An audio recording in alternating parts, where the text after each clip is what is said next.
Olá, pessoal, tudo bem com vocês? Espero que estejam todos bem, se cuidando bastante. Hoje nós vamos falar a segunda parte do capítulo 7, que eu havia dividido para ficar os vídeos menos longos, um conteúdo mais fácil de ser absorvido, tá bom?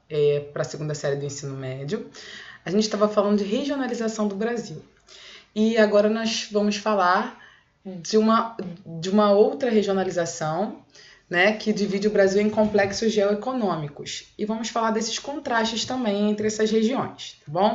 Só para a gente relembrar, retomar um pouquinho, a gente falou da regionalização segundo o IBGE, e a gente tem aí um outro mapinha da regionalização segundo Pedro Pincha Geiger, que foi o autor dessa regionalização, que dividiu o território em 3 grandes complexos econômicos, não em 5 regiões, como é a regionalização do IBGE. Tem algumas características que eu quero mostrar para vocês dessa regionalização. A primeira delas é que divide em 3, né? Diferente do IBGE que divide em 5. A segunda é que essa regionalização ela não respeita necessariamente os limites de fronteira territorial entre os estados. Você tem, sim, metade de um estado, por exemplo, do Maranhão, Minas Gerais, Tocantins, pertencente a uma região e outro estado e a outra metade pertencente a outra região. Por quê? Porque ela leva em consideração fatores climáticos, fatores de relevo e fatores sociais e econômicos. E esses têm a ver também com a infraestrutura que foi empregada nessas áreas. Vou dar um exemplo mais claro para entender. Por exemplo, Minas Gerais. O norte de Minas Gerais, ele apresenta características físicas, né, de clima, de relevo, muito parecidas com o da região Nordeste. E isso, por falta de investimentos do governo, acaba sendo um limitador ao desenvolvimento. Então, fica bem próximo da realidade das regiões mais secas do Nordeste. Muito mais próximo do que seria das condições da região Sudeste. Mas o sul, por exemplo, de Minas Gerais, ele já parece mais com as características tanto físicas quanto socioeconômicas da região Sudeste. Por isso que tem essa divisão, cortando aí alguns estados para essa regionalização, tá bom? Então vamos lá. Vamos falar um pouquinho de cada complexo regional. Primeiro, o complexo da Amazônia. Ele é o maior, né, complexo que a gente tem em termos de extensão territorial, onde abrange a floresta amazônica e o rio Amazonas e seus afluentes. As atividades econômicas nessas áreas são muito ligadas ainda ao extrativismo, né? Os índices de povoamento ou a densidade demográfica é bem baixa, é a menor entre todas elas, cerca de 10%. Também a gente precisa lembrar que é uma área florestal, né? Então, manter a densidade demográfica baixa é fundamental.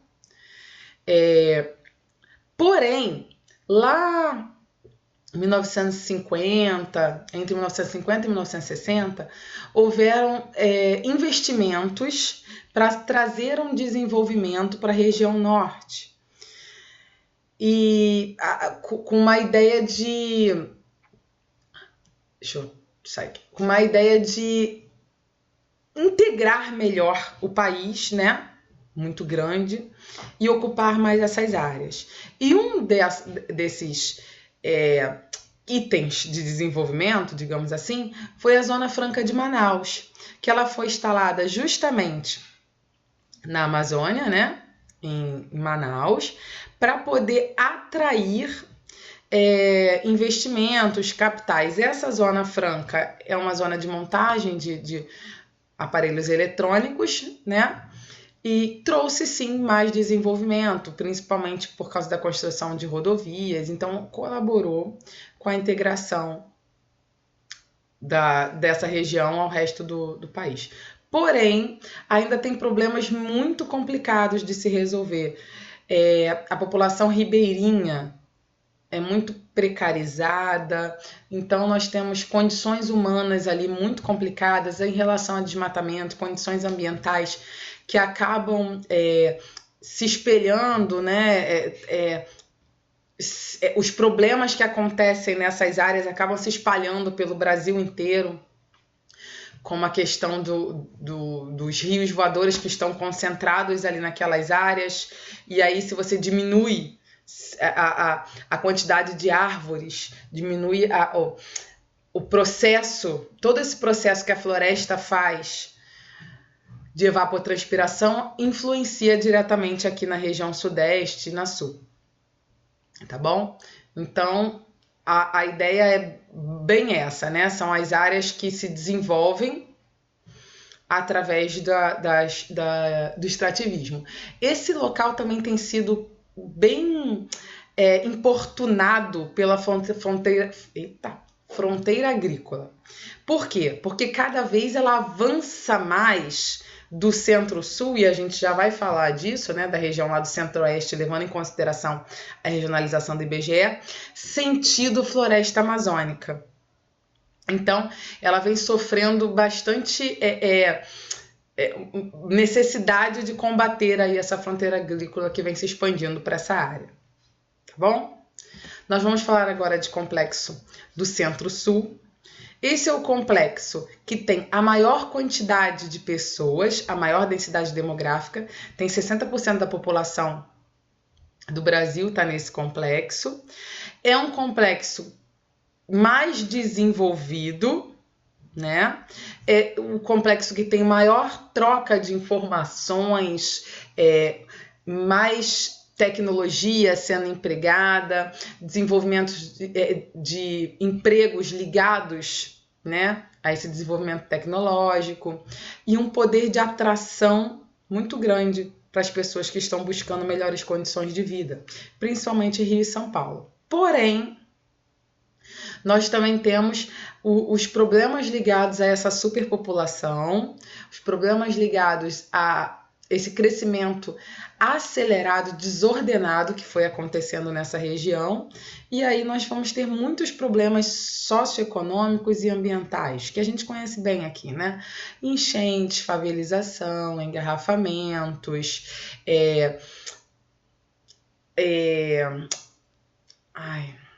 as chuvas causando deslizamento de barragens, fugiu a palavra, deslizamento de barragens, e essas casas que estão em locais impróprios acabam vindo abaixo, enfim. Questão de violência nessas grandes áreas de favelização, são problemas muito ligados à questão populacional dessa área. Agora nós vamos falar um pouquinho de complexo do Nordeste.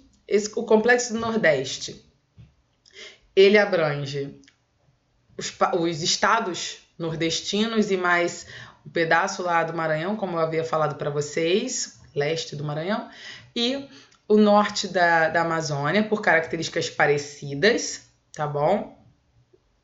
E é um complexo que tem uma área litorânea, no qual, desde lá do nosso período de descobrimento do Brasil, né, de povoamento aqui, e foi sendo na região Nordeste e trouxe avanço e também muitos problemas, porque foi se exaurindo o solo com as plantações de cana-de-açúcar, foi se espalhando ali problemas de infraestrutura, agravados com as condições naturais do clima da região Nordeste, porque a região Nordeste ela é subdividida em complexos regionais, né? Você tem ali a zona da mata, que é uma zona mais próxima às áreas litorâneas, mais úmidas, com clima favorável às plantações,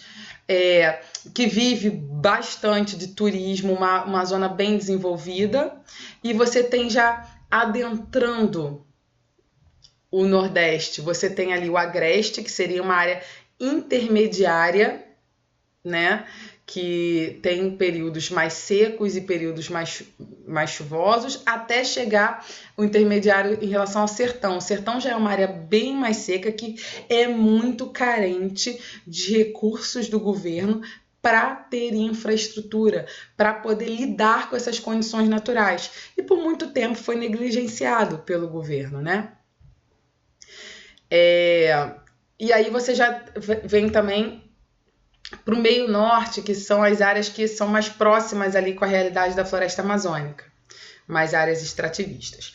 Mas enfim, a qualidade de vida dessas pessoas da região Nordeste, ela vem melhorando sim, tá? Porque vem acontecendo processos de investimentos na indústria dessas áreas, tanto no agronegócio, tanto em empresas ligadas à tecnologia, por causa justamente da descentralização da indústria. O inchaço que aconteceu na região Centro-Sul obrigou e estimulou que essas indústrias fossem se espalhando pelo Brasil, e o Nordeste começou a ser visto como uma área interessante para esse desenvolvimento. E hoje a gente tem vários polos, tecnopolos, nós temos portos muito importantes, muito desenvolvidos tecnologicamente no complexo do Nordeste, ou seja, ela vem crescendo. Não é uma região ainda está bem distante de ser uma região desenvolvida como a região Sudeste, mas o ritmo de crescimento do Nordeste ainda é maior do que o da região Sudeste hoje. A gente precisa ainda melhorar muito esses investimentos, principalmente para lidar com essa questão da baixa pluviosidade, né? Para que essas pessoas consigam viver nessas áreas e produzir nessas áreas. A gente sabe que é possível, vários países já adotaram essas formas de produção em áreas bem complicadas de se produzir, e já foi visto que isso é possível de se melhorar. Essa área que a gente está falando que precisa de mais infraestrutura, de mais investimento, se chama Polígono da Seca, né? Que é uma área que há anos vem carregando esses problemas ligados a essas questões graves aí relacionadas à seca. Trouxe aqui para a gente encerrar, o livro ele traz para vocês um pouquinho falando de vários Brasis em um Brasil só. Por quê? Porque a gente está falando de desigualdade de renda, desigualdade de condição de vida. Quando a gente vai estudar IDH, a gente percebe que o Brasil tem uma quantidade, dos 3 tópicos, né, dos 3 itens que se estudam para poder montar o IDH, que é a expectativa de vida, escolaridade e renda por cabeça, renda per capita, a gente sabe que o Brasil tem uma renda per capita boa. O problema é que é a má distribuição de renda. E aí que vai entrar o índice Gini, que o índice Gini, sim, estuda a desigualdade social. E aí a gente está entre os 10 piores países do mundo. E aí é justamente o que leva áreas a serem tão desenvolvidas tecnologicamente, as condições de vida serem bem melhores, e áreas que sequer chegou a água, a luz e saneamento básico até hoje, tá? E aí eu trouxe para poder finalizar essa imagem, né, que retrata muito essa questão de concentração de renda e exclusão social no Brasil, né?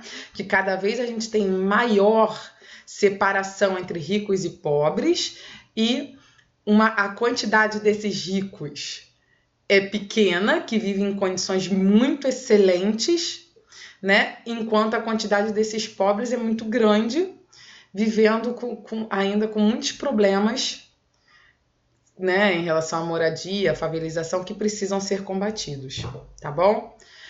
Tragam dúvidas, tá? Manda lá para o meu e-mail, é muito importante essa interação com vocês, sugestões, críticas, o que vocês precisarem, manda lá por e-mail para a gente poder interagir, tá? Pode ser sobre esse assunto que a gente tem estudado, pode ser sobre assuntos de atualidade, o que eu não souber no momento eu pesquiso, mas vamos interagir para a gente poder, essa construção de conhecimento ficar bem eficaz, tá bom?